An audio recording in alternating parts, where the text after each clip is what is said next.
বললেন অল্প পরিমাণ জমি যদি হয় তাহলে সমস্যাটা কম, এবং সেখানে জমির মালিক নিজেরাই শিল্পপতিরা জমি কিনে নেন।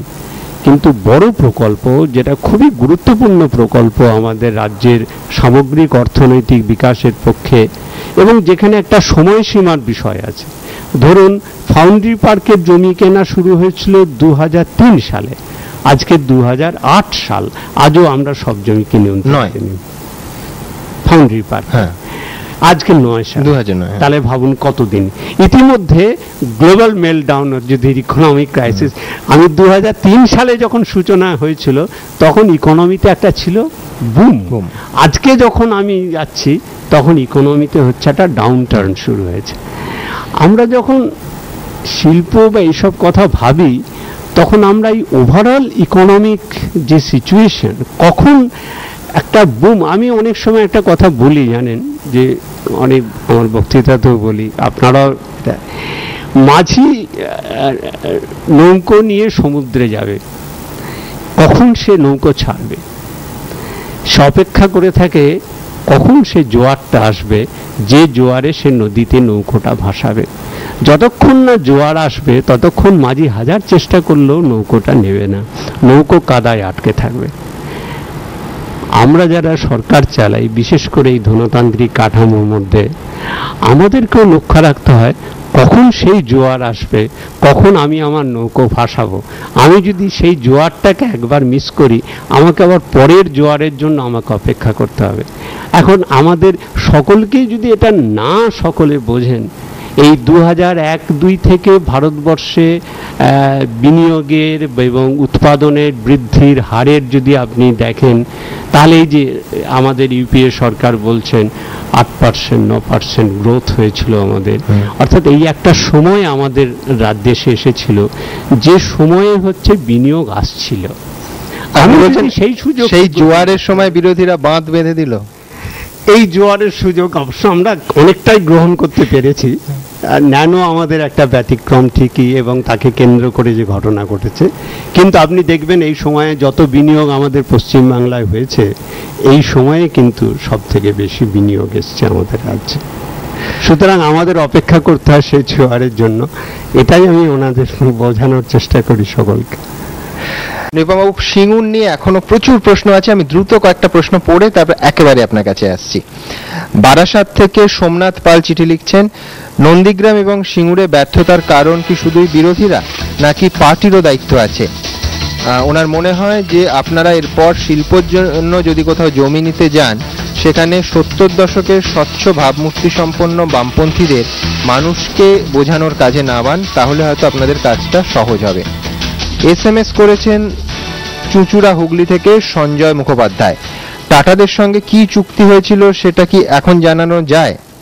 জলপাইগুড়ি থেকে কোরক সেনগুপ্ত লিখছেন, রাজ্যের কি ল্যান্ড ব্যাংক তৈরি করতে পারে না শিল্পের জন্য? এই উত্তরে আসবো, তার আগে নাট্যকর্মী কৌশিক সেন কি তার প্রশ্ন একবার শুনে নেব।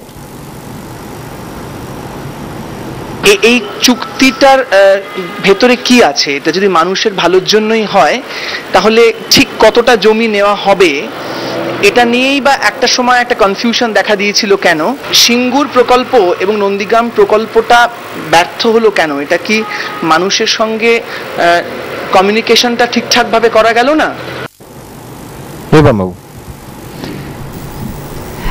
আচ্ছা, প্রথমত যে কথাটা উঠেছে মেনলি কৌশিকবাবুও বলেছেন, যেটা চুক্তি নিয়ে কোনো অস্বচ্ছতা নেই, কোনো জায়গাতেই নেই।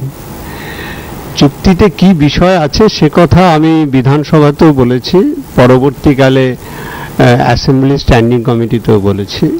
তার বাইরে কোনো নতুন কথা চুক্তিতে ছিল না। অপারেটিভ পার্ট পুরোটা চুক্তি দেননি বোধহয়, পুরোটাই চুক্তিতে যেটা বলতে হয় সেটা হচ্ছে এই যে সরকার কি দিচ্ছে। আপনি তো এটাই জানতে চাইবেন যে সরকার কি সুবিধে একজন শিল্পপতিকে দিচ্ছে। কারণ সরকারি কোষাগার থেকে আমি যখন কিছু দিচ্ছি, সে অর্থ তো আমার ব্যক্তিগত নয়, সেই অর্থ আমাদের রাজ্যের জনগণের অর্থ, তাতেই সরকারি ট্যাক্স বাবদ যা পায়। ফলে জনগণের একটা অধিকার আছে যে সরকার কি দিচ্ছে সেটা জানার। তারই জন্যে অনেকেই দাবি করেছিলেন যে আমরা কিভাবে করছি, যদিও সেই দাবি ক্ষেত্র বিশেষে পার্থক্য আছে। কারণ কেউ কথা জিজ্ঞাসা করেননি গুজরাটের সরকার টাটাকে কি শর্তে কি সুবিধা দিয়েছেন, কিন্তু পশ্চিমবঙ্গে মানুষ এটা করেছেন এবং আমরা এটা পরিষ্কার করে বলেছি এবং সেটা বহু সংবাদপত্রে বেরিয়েছে, আমার বিধানসভার বক্তৃতার পুরো বয়ান বেরিয়েছে। আমরা সেখানে পরিষ্কার করে বলেছিলাম যে জমির টাটা মোটরসকে যে জমিটা আমরা দিচ্ছি তার কারখানা করার জন্য, সেই জমি সাধারণভাবে একটা প্রিমিয়াম নেওয়া হয়, সেই প্রিমিয়াম আমরা নিচ্ছি না, ওনাকে একটা এই কনসেশন দিচ্ছি, তার পরিবর্তে জমির একটা ভাড়া নিচ্ছি। এখনো কাগজে বেরোচ্ছে, দেখবেন যে ভাড়া প্রতি বছর 1 কোটি টাকা ভাড়া নেওয়া হচ্ছে। আমরা তাকে কি ধরনের রিফান্ড দেব ভ্যাটে, আমাদের একটা ইনসেন্টিভ পলিসি আছে, আমাদের সেটা ছাপানো পুস্তিকা। এখন হচ্ছে যারা এই প্রশ্ন করছেন তারা এগুলো যদি দেখে নিতে পারতেন, এটা ওয়েবসাইটেও পাওয়া যায়, মানে এটার জন্য কোনো জায়গায় যেতে হবে না, আমাদের WBIDC ওয়েবসাইটে আমাদের পাওয়া যেত তখন। এখন আবার নতুন ইনসেন্টিভ স্কিম হয়েছে, তাতে ছাপানো আছে যে কোনো একজন শিল্পোদ্যোগী আমাদের রাজ্যে শিল্প প্রতিষ্ঠা করতে এলে তাকে কি ধরনের সুবিধে দেওয়া হবে, কোন কোন বিষয়ে কোন কোন ক্ষেত্রে দেওয়া যেতে পারে এবং কি দেওয়া হবে, সেটা সেখানে পরিষ্কার করে বলা আছে। সেই যে একটা নীতি গৃহীত হয়েছে, সেই ফ্রেমের মধ্যে দাঁড়িয়ে কোনো শিল্পপতি যখন বিনিয়োগ করতে আসেন তখন তার সঙ্গে আলোচনা হয় এবং একটা দর কষাকষিও হয় যে আমরা কতটা কম দিয়ে প্যারার কাছ থেকে পেতে পারি, তারাও চেষ্টা করেন যে কতটা বেশি কনসেশন পেতে পারেন, এটা খুব স্বাভাবিক। এটা একটা দর কষাকষি হয় শিল্পপতিদের মধ্যে এবং তারা এটা বলেন আপনি এখানে এটা দিচ্ছেন, আমাকে তো অন্য রাজ্য আমাকে এর থেকে বেশি দিচ্ছে, তাহলে আমি অন্য রাজ্যে যাব কেন। এবং আমি কথা বারবারই বলেছি যে এই কারখানাটা ওরা করার সিদ্ধান্ত গ্রহণ করেছিলেন সেটা হচ্ছে উত্তরাখণ্ডে। তার অন্যতম বড় কারণ হচ্ছে কেন্দ্রীয় সরকারের একটা প্রকল্পে তারা উত্তরাখণ্ড, হিমাচল প্রদেশ এবং উত্তর পূর্বাঞ্চলের রাজ্যগুলিকে তারা হচ্ছে একটা বিশেষ কনসেশন দিতেন। তাদের ওখানে কেউ কারখানা করলে তার এক্সাইজ ডিউটি তাদের দিতে হবে না, কর্পোরেট ইনকাম ট্যাক্স তাদের দিতে হবে না এবং এই ধরনের বিপুল তাদের সুবিধে ছিল। এবং এই সুবিধে পাওয়ার জন্য বহু শিল্পপতি তারা তাদের শিল্প ওখানে তুলে নিয়ে সরিয়ে নিয়ে গেছেন এবং এটা নিয়ে বহু আলাপ আলোচনা হয়েছে, আমরা প্রতিবাদ করেছি। আমাদের বিধানসভা থেকে একটা সর্বদলীয় প্রতিনিধি দল দিল্লিতে গিয়েছিল যাতে করে এই ধরনের বিশেষ সুবিধে কোনো একটা বিশেষ অঞ্চলকে দেওয়া না হয়। উত্তর পূর্বাঞ্চল অর্থাৎ আসাম, ত্রিপুরা বা মণিপুর, মেঘালয়, ওগুলো আমাদের নিয়ে কোনো আপত্তি নেই, কিন্তু এই হিমাচল কিংবা উত্তরাখণ্ড দিলে আমাদের অসুবিধে। এবং এতে অনেক রাজ্য, এমনকি পাঞ্জাব খুব ক্ষতিগ্রস্ত হয়েছে এর কারণে, কারণ ওদেরই পাশে হচ্ছে।